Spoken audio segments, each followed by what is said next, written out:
In our first lesson, we learned something about the age in which Sophocles wrote his plays. It was an age of questions, of excited discussion. For a new form of government, democracy, had given men freedom.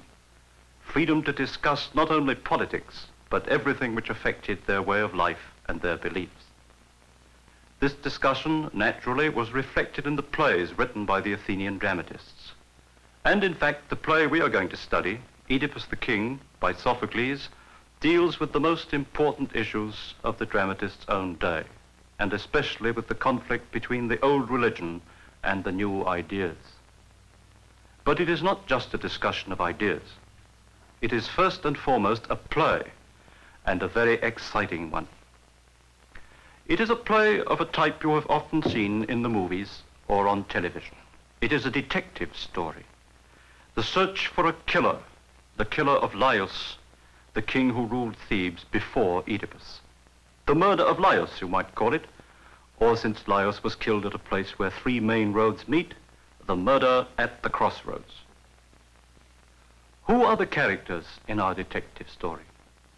Most important, of course, is the detective himself. In this case, Oedipus, king of Thebes. It is up to Oedipus to find the killer. Of course, we know who the killer is. It is Oedipus. But Oedipus himself does not know.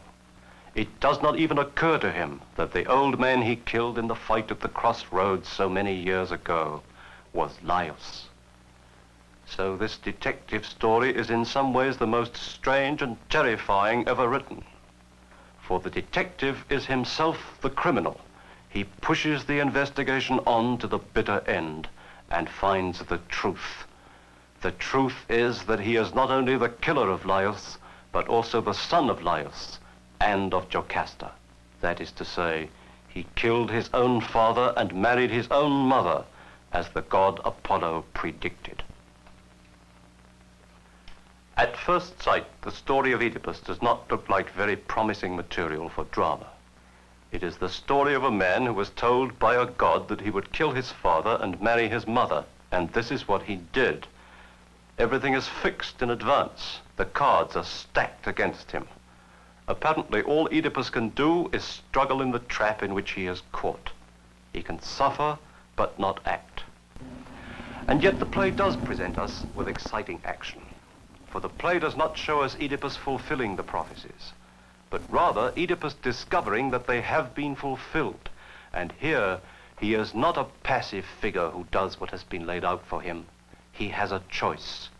He could stop the search for the truth at any moment. In fact, several times in the play, he is urged to do just that. But he will not listen to these appeals. He pushes on to the end. Oedipus will know the truth, and in the end, he does. The choice to start the inquiry and to continue it was his and his alone. It is Oedipus who drives the action of the play forward. And to understand the play, we must understand Oedipus, his motives and his reactions to events. So in this lesson, we are going to see Oedipus in some of the decisive moments of the action.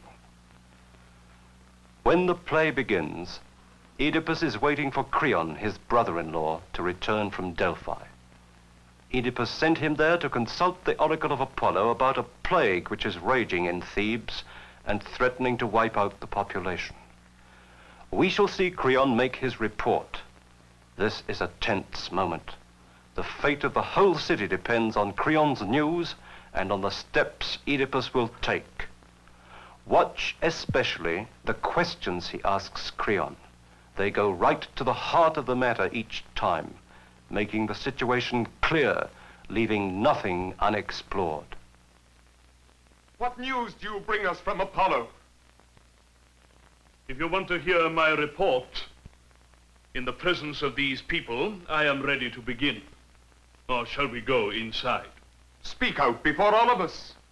My people's sorrows mean more to me than any fear I may have for my own life. Very well. Here is what I was told by the god Apollo. He ordered us in clear terms to drive out the thing that defiles this land, which we, he says, have fed and cherished. What is the nature of our misfortune? How are we to rid ourselves of it? By what rights? Banishment, or by repaying blood with blood. We must atone for a murder that brings this plague storm on the city.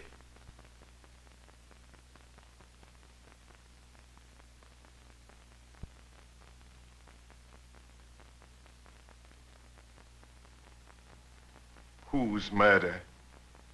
Who is the man whose death Apollo lays to our charge?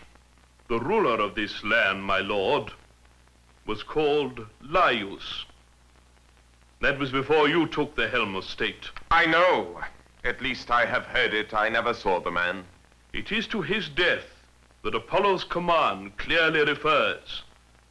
We must punish the murderers, whoever they may be. But where on earth are they? The track of this ancient guilt is hard to detect. How shall we find it now? Here in Thebes, Apollo said.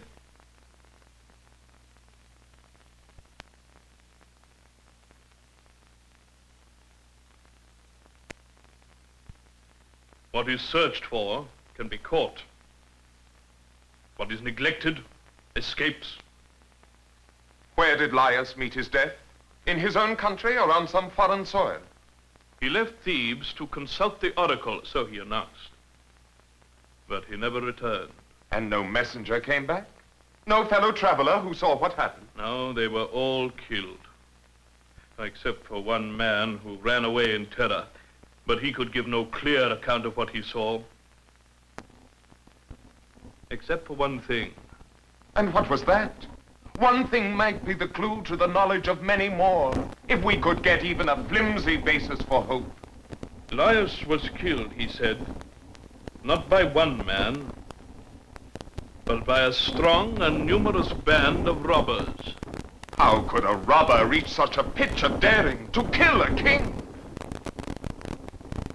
Unless there had been words and money passed between him and someone here in Thebes.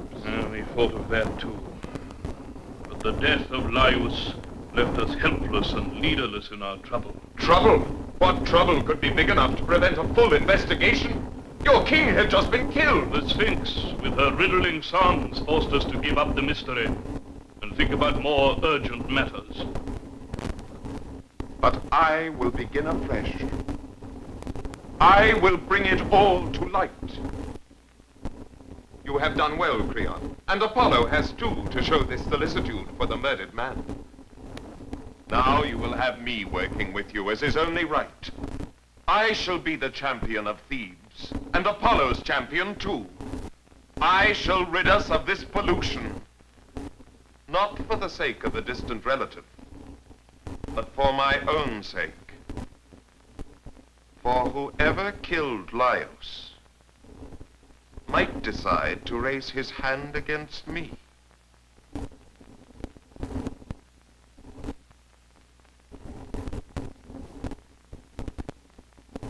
So Oedipus undertakes to find the killer. He goes on to pronounce a solemn and terrifying curse on the man who killed Laius. Then he sends for Tiresias, the prophet of Apollo.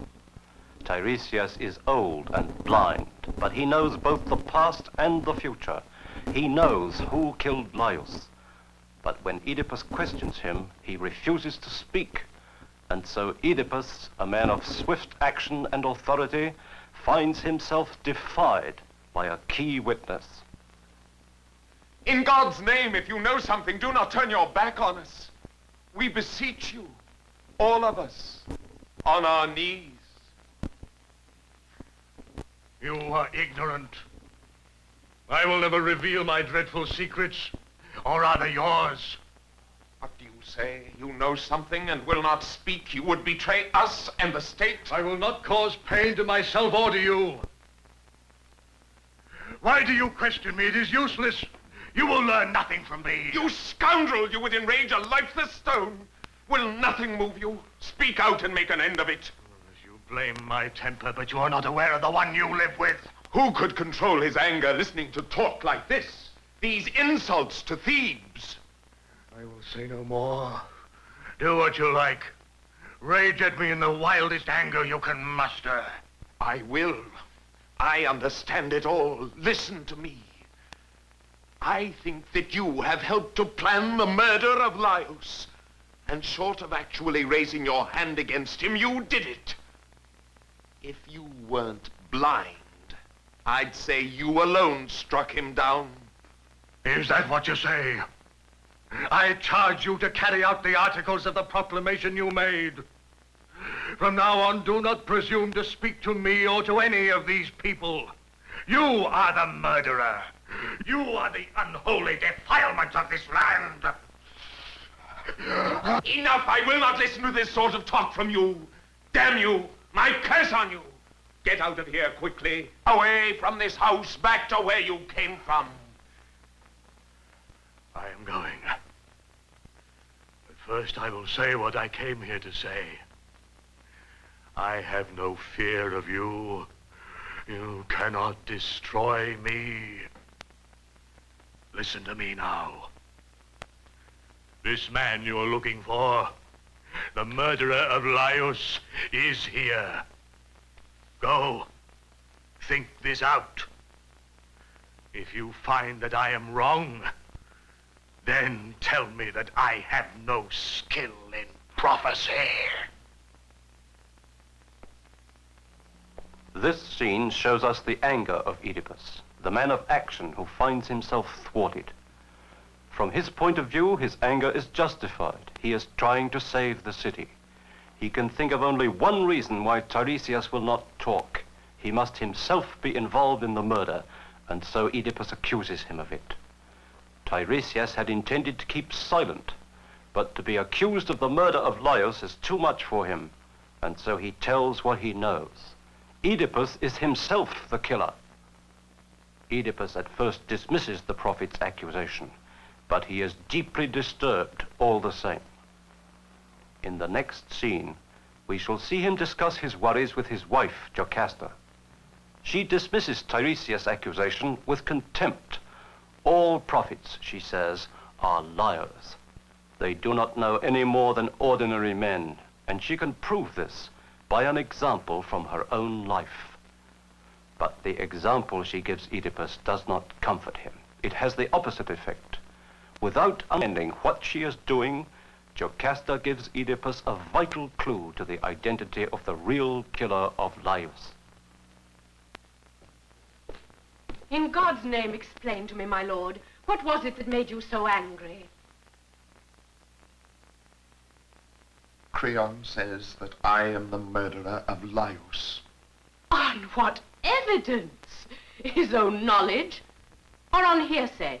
Oh, he keeps his own lips clear of responsibility. He sent a swindling prophet to speak for him. A prophet? In that case, rid your mind of fear and listen to me. I can teach you something. There is no human being born that is endowed with prophetic power. I can prove it to you, and in a few words. A prophecy came to Laius once. I won't say from Apollo himself, but from his priests. It said that Laius was fated to die at the hand of his own son, a son to be born to him and me. Well, Laius, so the story goes, was killed by foreign robbers at a place where 3 highways meet. As for the son, 3 days after his birth, Laius fastened his ankles together and had him cast away upon the pathless mountains. So in this case, Apollo did not make the son kill his father, or Laius die at his own son's hand as he had feared. Yet these were the definite statements of the prophetic voices. Don't pay any attention to prophecies.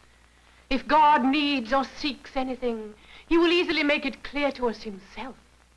Jocasta, something I heard you say has disturbed my soul and unhinged my mind. What do you mean? What was it that alarmed you so? I thought I heard you say that Laius was killed at the place where 3 highways meet. Yes, that's what the story was. And still is. Where is the place where this thing happened? The country is called Phocis. 2 roads, a road from Delphi and a road from Daulia, come together and make one. When did it happen? How long ago? We heard the news here in Thebes just before you appeared and became king.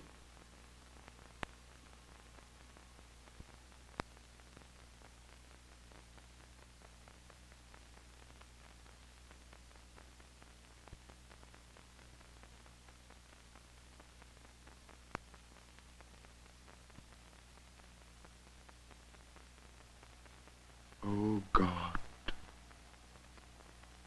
What have you planned to do to me? So Oedipus gets his first hint of the dreadful truth. But he drives on. As the scene proceeds, he questions Jocasta further and extracts every vital piece of information: the place, the time, the description of the victim. And he discovers that all these details coincide exactly with those of his own fight with an old man at a crossroads. He is beginning to think that he may himself be the murderer of Laius. The details all coincide, except one. Jocasta mentioned that Laius was killed by several robbers, and Oedipus knows that when he killed the old man, he was alone. There is a way of finding out the truth. Jocasta has heard about the fight from an eyewitness. This witness is now a shepherd working for the royal house. Oedipus orders him to be brought in. But before this key witness arrives, a messenger comes from Corinth with good news. Oedipus, king of Corinth, the man Oedipus thinks of as his father, is dead.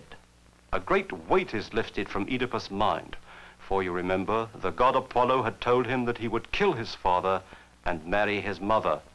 It looks as if the first half of this prophecy has failed. But the messenger from Corinth goes on to tell him something more. Oedipus is not the son of Polybus and Merope at all. The Corinthian knows this because he is the man who gave the child Oedipus to Polybus and Merope. This is a disturbing revelation. It leaves Oedipus with 2 riddles to solve instead of 1. The riddle of the death of Laius and the riddle of his own origin, his identity. Oedipus does not realize yet that the answer to the one is also the answer to the other. Oedipus proceeds to question the messenger. The Corinthian gave the child to Polybus, but he does not know where it came from. It was given to him by a shepherd on the mountain. In the scene which we are going to see now, Jocasta learns the truth. She realizes that the child they are talking about must be her own son, who, she thought, had died on the mountain. She realizes that Oedipus is her son. You did not find me yourself? No. No, another shepherd gave you to me. Who was he? Do you know? Could you describe him? I think he belonged to the household of Laius. You mean the man who was once king of this country? Yes, he was one of the shepherds of Laius. Is he still alive? Can I talk to him? Oh, you people who live here would know that better than I. Is there any one of you people here who knows this shepherd he mentioned? Has anyone seen him in the fields or here in Thebes? I think it is the same man from the fields you wanted to see before. But the queen here, Jocasta, could tell you that.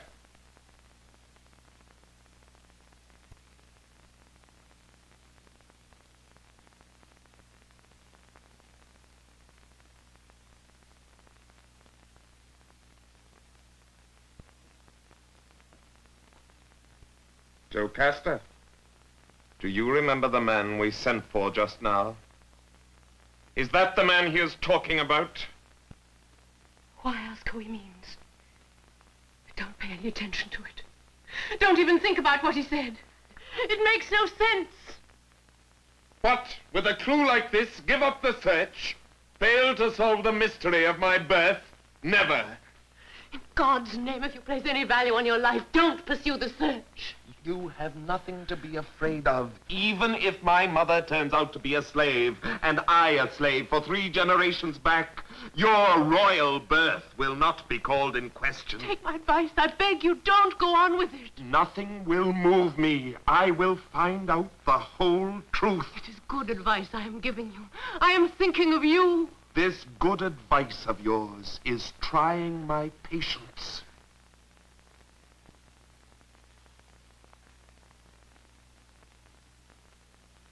Ill-fated man. May you never find out who you are.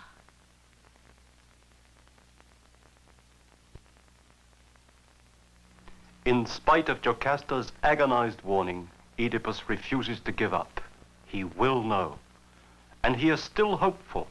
Whatever the truth may turn out to be, even if Oedipus the king should turn out to be the son of a slave, he will be able to face it and live with it. He will know the truth about himself, no matter what the consequences. And now we shall see him find it. The key witness, the shepherd, is brought on. This is the man who gave the child to the Corinthian on the mountain many years ago. And he is also the eyewitness to the death of Laius. He knows the whole truth, but he refuses to reveal it. If you won't speak willingly, we'll see if pain can make you speak. In God's name, don't torture me. I am an old man. Oh, God. What more do you want to know? Did you give him the child he asked about? Yes, I did. And I wish I had died that day. You will die now if you don't give an honest answer. And if I speak, I shall endure worse things. What, more delay? No. I said it before. Yes, I gave him the child. Where did you get it? Was it yours or the child of someone else? It wasn't mine. Someone gave it to me. Which of these Thebans here? From whose house did it come? In God's name, Master, don't ask any more questions. You're a dead man if I have to ask you again. It was a child born in the house of Laius. Was it a slave or a member of the royal family? Oh, God. Now comes the dreadful truth, and I must speak. And I must hear it. And hear it I will. It was the son of Laius, so I was told. But the lady inside there, your wife, she is the one to tell you. Did she give it to you? Yes, my lord, she did. For what purpose? To destroy it. Her own child. She was afraid of dreadful prophecies. What were they? The child would kill his parents. That was the story. Then why did you give it to the man from Corinth? In pity, Master. I thought he would take it away to a foreign country, to the place he came from. If you are the man he says you are, you were born the most unfortunate of men.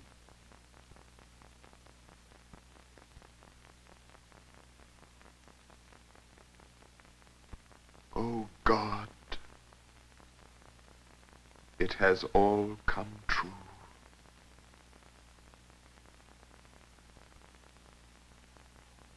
Light, let this be the last time I look on you. I stand revealed, born in shame,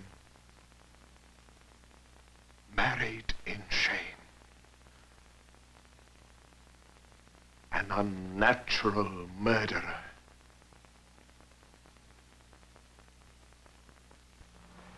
Oedipus has made the most terrible discovery a man ever made.